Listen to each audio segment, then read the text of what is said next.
8:46, nosotros estamos aquí en estudios con el flamante ministro de Trabajo, Juan Cheput. Buenos días y bienvenido, gracias por estar con nosotros esta mañana. Muchas gracias a usted, Melissa. Bueno, hay mucha expectativa porque ayer ha tenido lugar la primera sesión de Consejo de Ministros, se ha instalado la primera sesión de Consejo de Ministros y se han filtrado, digamos, documentos que hablan de ciertos acuerdos que por un lado han sido bien recibidos por un sector, digamos, del empresariado y han sido en realidad considerados un golpe para el sector laboral. A ver, por ejemplo, la reducción de feriados. Se ha hablado de esta intención de Keiko Fujimori discutida ayer, usted me confirmará si ha sido así o no, de esta posibilidad de reducción de feriados. No, esa es parte de una desinformación, ¿no? Lo que ha circulado, lamentablemente, es un borrador muy grueso sobre el cual van a empezar los debates para la delegación de facultades. Ajá. Los únicos puntos de agenda el día de ayer han estado limitados a lo que es la seguridad ciudadana e inclusive dentro de seguridad ciudadana muy acotado al trabajo en penales para evitar de que salgan de ahí filtraciones, comunicaciones, cosas de ese tipo. Ajá. Y luego aspectos iniciales para fortalecer la prevención en lo que es el fenómeno del niño. Pero de feriados, absolutamente nada. Aún más, la decisión política de la presidenta, que la señaló el fin de semana pasado, es que ni se iban a aumentar ni a quitar feriados. Y en eso estamos. No se va a aumentar ni se va a disminuir. Pero se ha mencionado, o sea, estos documentos que, digamos, se han filtrado, sí corresponden a lo que ayer se ha comentado en esta sesión. No se ha comentado nada de los feriados. Como te digo, lo que se ha filtrado es un documento que tiene dos puntos. Uno, cerca de 70 páginas de sustento documentario físico hechos, diagnósticos, y luego lo que vendría a ser el proyecto de ley de delegación de facultades. De 9 páginas. De 9 páginas. Ante ese proyecto de ley, varios ministros han señalado aspectos disconformes como aprobatorios, ¿no? Es toda una fase de discusión. Vamos a seguir trabajando en el tema este día domingo, va a ser el segundo Consejo de Ministros, en una hora que va a precisar la presidencia del Consejo de Ministros, es decir, no hay nada finiquitado. Claro, entonces en este punto, para hablar del tema de los feriados, que hay mucha discusión sobre esto, si bien no se ha aprobado, no se ha discutido, tampoco se puede descartar. No, lo que yo te puedo señalar es lo que ha dicho la presidenta, con claridad, no se disminuyen los feriados, ni tampoco se aumentan, ¿no? Y en el supuesto de que se tenga que tratar ese tema, va a ser midiendo el impacto, viendo si han funcionado o no, qué beneficios se está obteniendo para la población, siempre se va a pensar en el ciudadano. De repente hay voces que así lo dicen, no yo ni el gobierno, hay gente que dice yo gasto más cuando hay feriados, hay padres de familia que dicen eso, porque estar en la casa significa salir a la calle, pero por otro lado está la voz de los restaurantes, de los hoteles que dice que se favorecen con esas visitas, entonces tenemos que ver un justo medio para ver si la competitividad tiene que ver con eliminar y el feriados. Tema de la productividad. Por supuesto, ¿no la competitividad si se afecta y la productividad con tanto feriado. Por supuesto, para eso tenemos que evaluarlo, pero te puedo asegurar, al día de hoy no se ha hablado en absoluto de disminuir ni de aumentar. ¿No? Es una cuestión que está en completa evaluación, como muchos otros tópicos de esa delegación de facultades. Y el aumento de salario, que sí ha sido anunciado en el mensaje presidencial y que, digamos, agarró un poco por sorpresa al sector justamente empresarial formal, que ha señalado que no se lo esperaban de 1.130 a 1.300 soles. ¿Se ha tocado, se ha abordado ese tema? No, tampoco todavía, porque eso queda en el ámbito del ministro de Economía y sobre todo el ministro de Trabajo, de quien habla, que tengo que verlo en el Consejo Nacional del Trabajo. Lo que he visto en estos últimos días son posiciones muy razonables y quiero subrayarlas de parte de altos representantes del empresariado, como Jorge Zapata de Confiep o Felipe James, ¿no? En la Sociedad Nacional de Industrias, ambos personajes del más alto nivel dirigencial y por otro lado caballeros, que han señalado su preocupación, lo cual es correcto, ¿no? Porque es un anuncio de la presidenta que tenemos que implementar porque es una decisión política. Pero por otro lado, esto tiene una metodología y esa metodología pasa por discutirse en el Consejo Nacional del Trabajo, donde buscamos la concertación, el ganar-ganar. Para los que nos están viendo, el Consejo Nacional del Trabajo está integrado por los empleadores, los trabajadores y el gobierno que lo representa el ministro de Trabajo. Entonces ahí vamos a ver los mecanismos para que esto se lleve a cabo. Por su lado, el Ministerio de Economía, y eso lo va a señalar con precisión el ministro Elmer Cuba, va a dar una serie de dispositivos de aspecto tributario, legal, etcétera, etcétera, para que la competitividad de las empresas y la productividad se incremente y de tal forma exista la renta suficiente como para proceder a un aumento responsable de la remuneración mínima vital de 1.130 a 1.300. Pero lo que a mí me da a veces cierto nivel de, bueno, lo veo como algo irrisorio, es que las personas del sector de izquierda que promovían en la campaña un aumento a 1.500 soles sin ningún tipo de sustento, ahora critiquen el aumento a 1.300 soles, ¿no? Es decir, cuando el señor Franque decía en la campaña presidencial, vamos a aumentar a 1.500 y no daba ningún respaldo, había gente que lo apoyaba, esa misma gente que lo apoyaba hoy día sale a criticar esos 1.300 soles de aumento que nosotros no vamos a dar de manera irresponsable, vuelvo a repetir, sino siguiendo las instancias adecuadas. Consejo Nacional de Trabajo, vamos a escuchar a los empleadores, vamos a escuchar a los trabajadores, pero lo que sí es cierto... Pero es usted de la idea, como ya ministro de Trabajo, de que se necesita un ajuste de la remuneración mínima vital, no sé si a 1.300, pero por lo menos una cifra superior a la que tenemos ahora, Claro. de 2.130, antes de que termine este 2026? Mira, cuando uno analiza las cifras y uno ve que el actual monto de 1.130 ni siquiera llega a los niveles del 2020, y por otro lado ha habido un nivel de inflación, si bien es cierto no es gigantesco, sí aproximadamente 6-7 puntos, uno ve como razonable el aumento. Pero por otro lado no queremos quitarle competitividad a las empresas. Por eso es que vamos a trabajar en el Consejo Nacional del Trabajo para ver de qué manera esto puede salir adelante, sabiendo que el 99.7% de todas las empresas en el Perú son MIPES y que el promedio ya en la MIPE de sueldo es de 1.250 soles. ¿No? Hay MIPES que pagan eso y hay MIPES que pagan hasta 1.800 soles.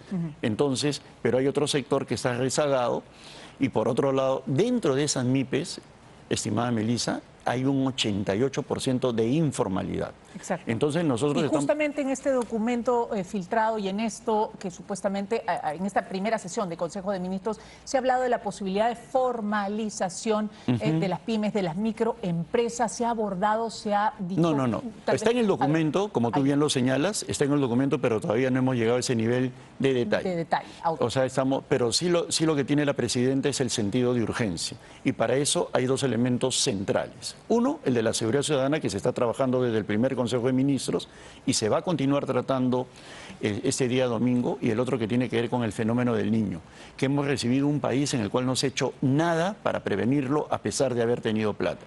Entonces ya el ministro César Astudillo hizo un trabajo didáctico en el Consejo de Ministros señalando lo que se va a realizar, las visitas que se van a hacer. Y ese domingo, en hora que aún va a determinar el Premier, va a haber un segundo Consejo de Ministros para seguir abordando temas vinculados al fenómeno del niño, que son prioridades absolutas. Y más también aún, trabajo de, digamos, este pedido de facultades legislativas, claro, que también, digamos, será avanzado, no terminado este domingo. De repente vamos sacando decretos supremos aisladamente, que podría darse ese caso. Esa será una decisión que tomará la presidenta y el Premier. Pero lo que sí vamos a seguir es trabajando en el tema por una razón.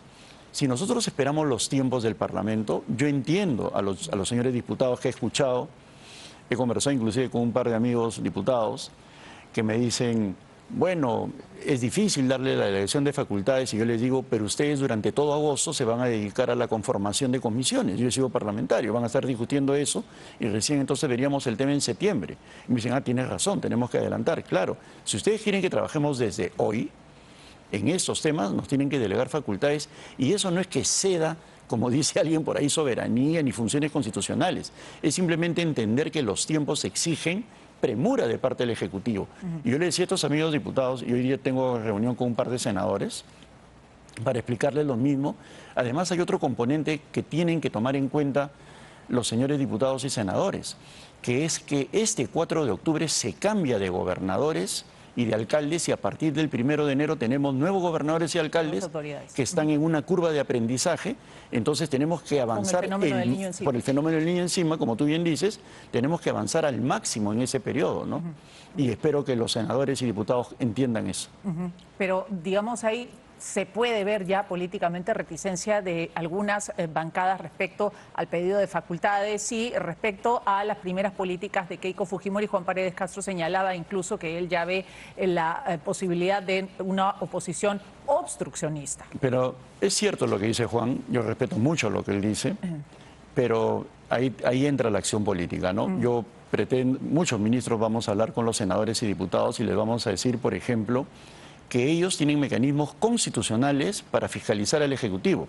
No es cuestión de que ellos deleguen facultades. Cuando nosotros presentemos los decretos legislativos, ellos van a poder revisarlos a través de la Comisión de Constitución e inclusive medir el impacto y proceder a algún tipo de cambio.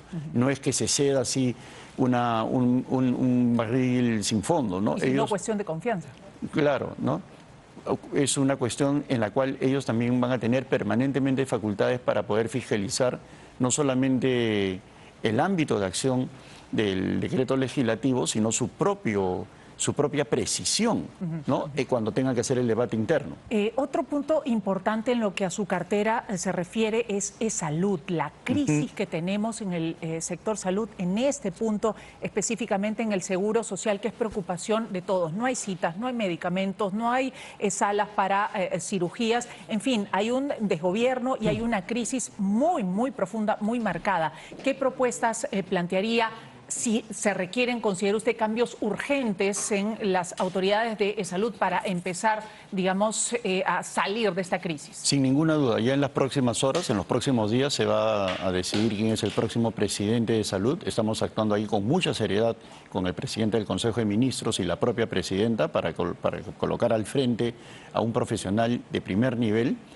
Como tú bien has señalado, la situación de salud es un desastre. Caótico. En verdad, yo no encuentro palabra para definir lo que hoy es salud. Es un lugar en el cual el maltrato a los ciudadanos se da todos los días, la gente se muere esperando una cita o una operación, no tiene medicinas. Es el trato que están dando muchas de las personas que están al frente de salud hoy en día es verdaderamente cruel, ¿no? ¿Tienen ya un nombre, digamos, para dirigir en este caso salud? Ya está pensándolo en ese momento la presidenta y el premier junto conmigo. Hay una cartera de nombres que no quisiera adelantar, pero todos sí son hay. de primer nivel, por supuesto. Estamos evaluándolo. ¿Y cuándo se darían estos nombramientos? Yo calculo que en esta semana. Yo soy de la idea que sea mañana, pero eso depende mucho del trabajo que hagamos con el premier en las próximas horas y la propia presidenta, pero van a ver ustedes cambios de todas maneras, pensando en el ciudadano, porque no puede ser que por cuestiones irregulares se esté comprando medicina a 20 veces más, se esté sin stock adrede. Mira, hay casos terribles. Y el trabajo y la articulación con el Ministerio de Salud para la compra justamente de medicamentos. Hay un sector que señala falta de experiencia justamente en el señor Dyer respecto al sector salud y que incluso señala en usted una participación, digamos, más política que en realidad de expertise dentro de Mira, yo conozco muy bien el tema, Trabajo. yo he sido consultor. Soy una persona que ya ha sido ministro de Trabajo y sé muy bien en lo que me estoy metiendo. Yo no acepto cuando alguien dice, no, que no conoce de salud. Eso conmigo no va. No, yo sé perfectamente que la función del ministro de Trabajo es una función política y de dirección en el caso de salud. Ellos tendrán autonomía administrativa y financiera, pero el que decide qué se tiene que hacer trabajando con el presidente ejecutivo es el ministro de Trabajo. Que no se haya hecho en los últimos 20 años es otra cosa. O sea, ha habido un total divorcio entre el ministro de Trabajo y de Salud que conmigo no va a haber. Ya, eso que quede claro. Y luego, en el caso de Luis Dyer es un excelente empresario ejecutivo. Los mejores momentos del sector salud y de e-salud han sido cuando han estado en manos de personas que no son médicos. Yo no niego la categoría profesional de un buen médico que tenga conocimiento de gestión pública, que los hay. Pero cuando al frente de e-salud ha estado César Barrios, Fiorella Miolinelli, Luis Castañeda Locio, ninguno era médico. Y en el caso del MINSA están criticando a Luis Dyer porque no es médico, sin embargo los últimos ministros de salud han sido médicos y el sector salud es un desastre, ¿no? Entonces lo que necesitamos ahí es un gestor, una persona que entienda bien lo que se tiene que hacer y luego convocar a los técnicos en salud para que procedan a hacerlo. Tengo que terminar rápidamente. Esta ley, digamos, respecto al tema laboral, de reducción de feriados, de flexibilización de todo el aparato laboral, ¿significará despidos? No, en absoluto. Se está pensando en los derechos de los trabajadores, como te digo. Se está discutiendo sobre la base de un borrador grueso que no necesita que eso va a significar la decisión que vamos a tomar. Cuando se presenta a un ministro un conjunto de propuestas, es como una especie de diamante en bruto, que tiene que ser pulido. Pero a uno le hacen un diagnóstico general. Si vamos a hacer reformas del sector laboral, todo esto está pasando. Entonces, de eso se decide qué es lo que se va a aplicar y que tenga toda la ciudadanía, que la presidenta tiene clarísimo que se van a respetar los derechos laborales. Acá no estamos hablando de despidos masivos ni cosa por el estilo. Muchas gracias a Juan Cheput, entonces ministro de Trabajo, por estar esta mañana con nosotros. 9:01, despedimos mañana al día. Se quedan inmediatamente con Carla Tello para seguir actualizando la información. Tengan muy buenos días.